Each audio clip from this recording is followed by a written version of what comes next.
It offers everything that you like in a banana bread, but with just a little bit more. More sweetness, more spice, and more texture. From the smoothness and the tang of the cream cheese frosting to the crunchiness of the walnuts. It's delicious. Hi, I'm Michael Leal, and I am a recipe developer for Southern Living. And today I'm going to show you how to make my banana cake, which is an extra decadent, extra delicious sheet cake that is spiced with cinnamon and ginger to complement the tropical honeyed flavor of bananas. It's a favorite in my family, and I hope it will be in yours as well. To start things off, we're just going to combine all of our dry ingredients. And so in this bowl, I have 2 1/4 cups of all-purpose flour. And to this, I'm going to add 1/4 cup of cornstarch, which functions just to keep the inside of the cake extra soft. And it also helps prevent it from becoming gummy or too wet. So 1/4 cup of cornstarch, 1 1/2 tablespoons of baking powder,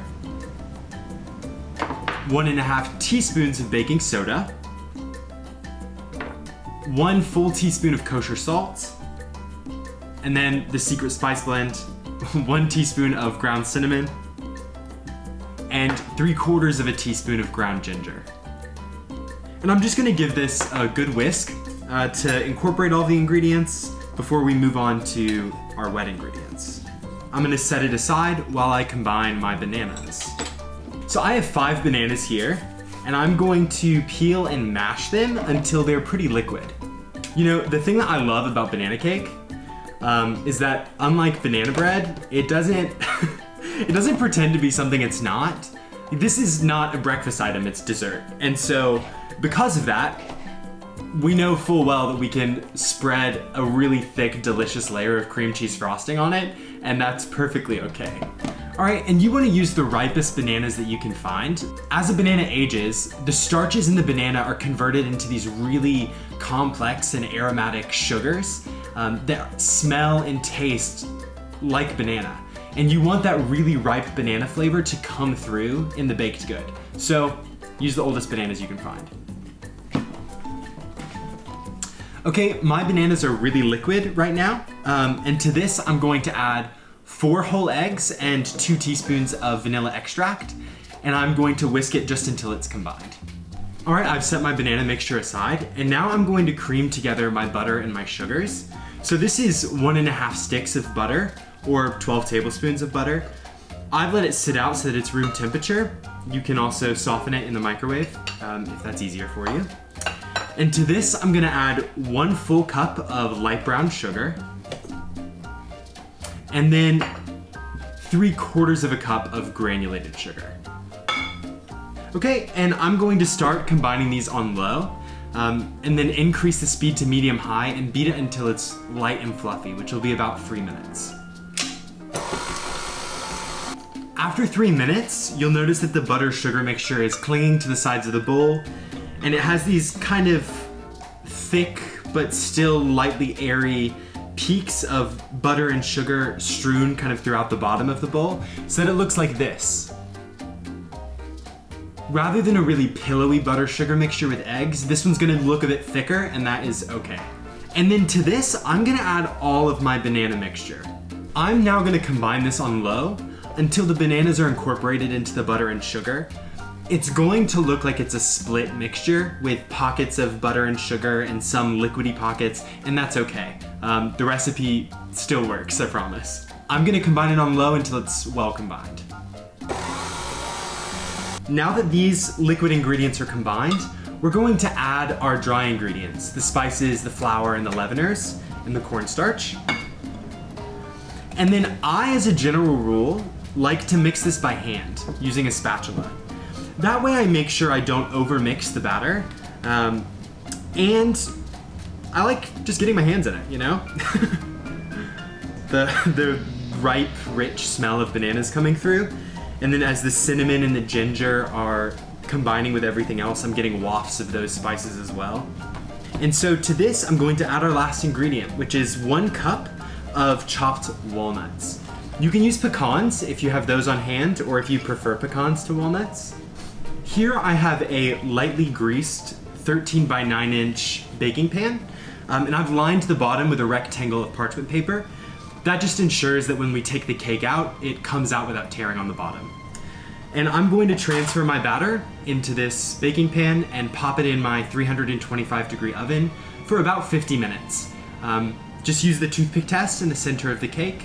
If you insert a toothpick and it comes out clean, you'll know that your cake is ready to go. All right, so I'm now just smoothing out my cake batter, and I'm going to pop it in the oven. I've pulled my cake out of the oven and it's cooling in its pan. I'm gonna go ahead and get a head start on my frosting. So to make the cream cheese frosting, you're gonna combine 1 8-ounce package of cream cheese, 1 stick of softened butter, and a 1/4 teaspoon of kosher salt. And I'm just gonna mix this together to combine it.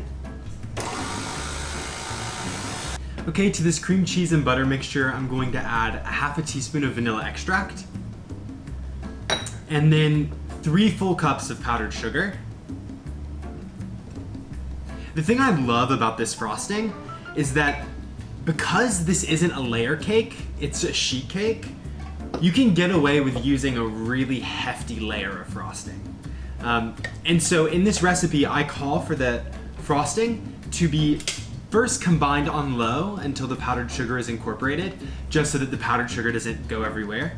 And then to increase the speed to medium-high and to beat it for 4 to 5 minutes. After 2 minutes, you're gonna think, I think Mike is wrong, this looks good to me. Just keep going, I promise. The longer you beat it, the more air you incorporate, and so we're gonna have a nice, thick, fluffy, aerated layer of cream cheese frosting on top of our banana cake. My sugar is now incorporated. I'm now gonna increase the speed to medium-high and beat it until it becomes lightened in color and is really fluffy, about 4 to 5 minutes.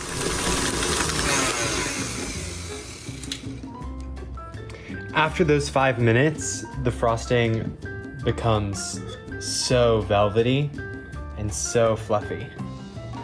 The banana cake has cooled completely. I inverted it out of the pan and then flipped it back over on top of this cutting board. And now it's time to spread my cream cheese frosting across the cake. I'm going to use a spoon to create some decorative swooshes in the cake. And then I also have some additional chopped walnuts to decorate the perimeter of the cake with. Our cake is frosted and we are ready to cut a slice.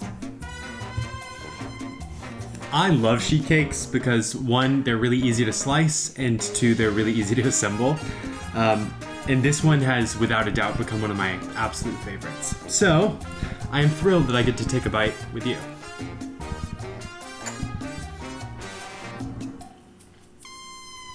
My goodness. It is exceptionally soft, from the cornstarch most likely, and deliciously spiced thanks to the cinnamon and the ground ginger. And it offers everything that you like in a banana bread, but with just a little bit more.